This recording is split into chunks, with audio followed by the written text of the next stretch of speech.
Have you ever wondered what you would do if you had a heart attack while you're all alone? It's a scary thought, isn't it? Unfortunately, this situation happens more often than we realize. Many people believe they have enough time or that someone will come to help. But the truth is, the first few minutes are absolutely critical. What you do or don't do during this time can make all the difference. The good news is, even if you live alone or spend most of your time by yourself, you can survive a heart attack if you act quickly and know exactly what to do. In this guide, I'll walk you through 7 essential steps to take if you find yourself in this situation. These steps are simple, practical, and could save your life. You don't need medical training or expensive equipment. All you need is to stay calm and follow through. First, you need to recognize the early warning signs of a heart attack. Many people think a heart attack always comes with severe chest pain, like what you see in movies. But in reality, most heart attacks start with milder symptoms that are easy to overlook until it's too late. You might feel a deep, uncomfortable pressure or squeezing sensation in the center of your chest, like something heavy is pressing on you, or as if your chest is slowly filling with cement.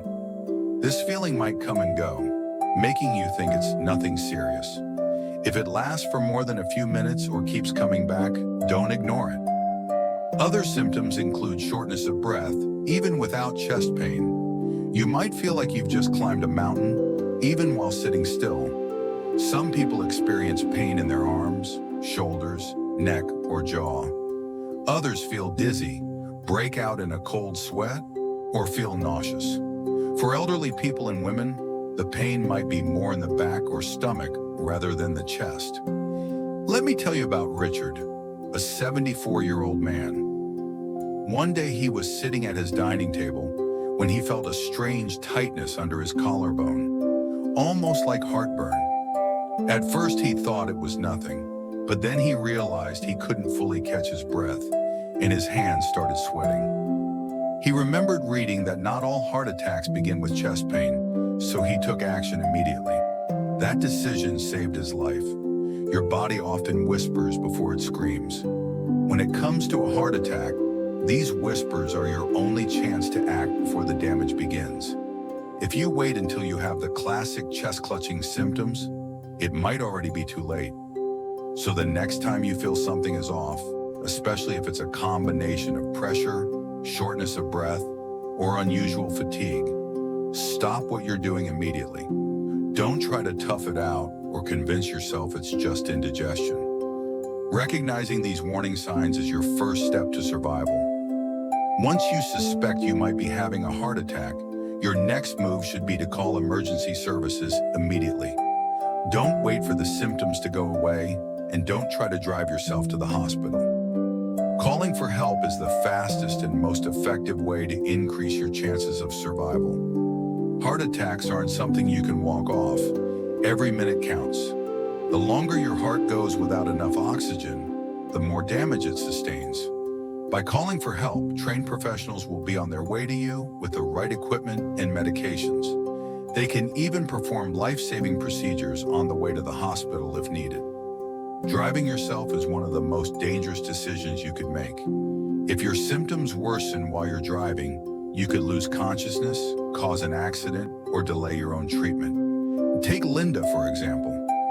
At 78, she felt a strange pain in her left shoulder, followed by nausea and cold sweats.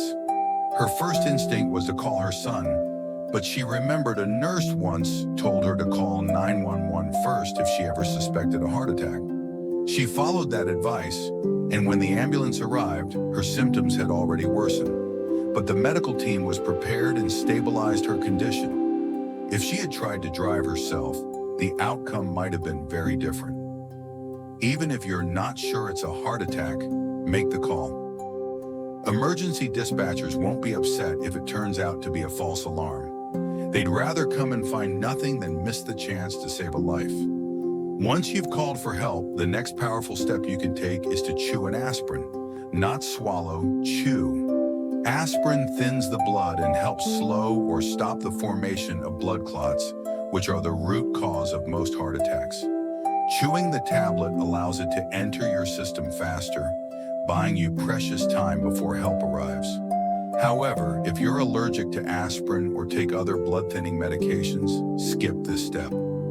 Joe, a 72-year-old man, felt a tightness spreading from his chest to his neck one morning. He remembered he had a bottle of aspirin in his kitchen cabinet. While waiting for the ambulance, he chewed a tablet. Later, his cardiologist told him that simple act might have reduced the damage to his heart. After calling for help and taking aspirin, your next priority is to sit or lie down to conserve energy. Don't try to tidy up, open doors, or do anything else that requires effort. Any additional physical activity puts more strain on your heart, which is already struggling to get enough oxygen. Ideally, sit with your back supported and your feet flat on the ground. If you feel dizzy, lie on your side with your head slightly elevated.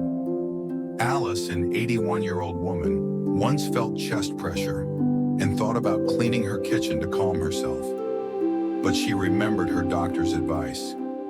If you think it's your heart, sit down. She followed that advice and later learned that staying still likely prevented her symptoms from escalating. If you still have enough strength, one of the most helpful things you can do is unlock your front door for emergency responders. This might seem like a small step, but in an emergency, every second counts. A locked door can delay treatment.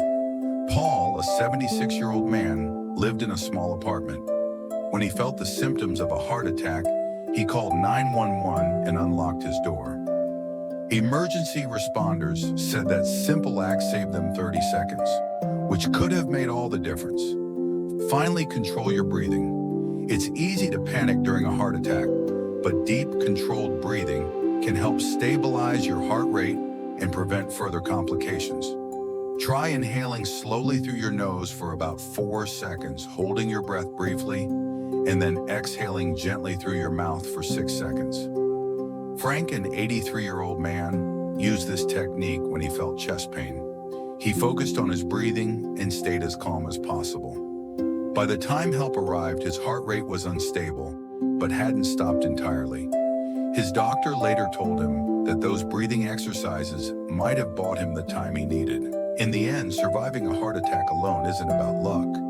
It's about preparation, awareness, and calm action. By recognizing the warning signs, seeking help immediately, using aspirin wisely, and staying calm, you can significantly increase your chances of survival.